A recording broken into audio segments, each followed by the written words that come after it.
kaso ng krimen ang nangyayari sa Metro Manila, gayon din sa iba pa nating mga syudad. Kaya't parang parte na ito ng ating buhay.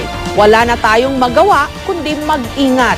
Pero kung may nangyayaring karumal-dumal na krimen katulad ng nangyari kay Kay Davantes, bakit parang hindi pa rin tayo nasanay? Marahil dahil sa paraan ng pagpatay sa kanya, sinaksak at basta na lang itinapon sa ilalim ng tulay. Nung una hindi malinaw kung ano ang motibo sa pagpaslang sa kanya. Pati ang personal na buhay ng biktima tinignan kung may koneksyon.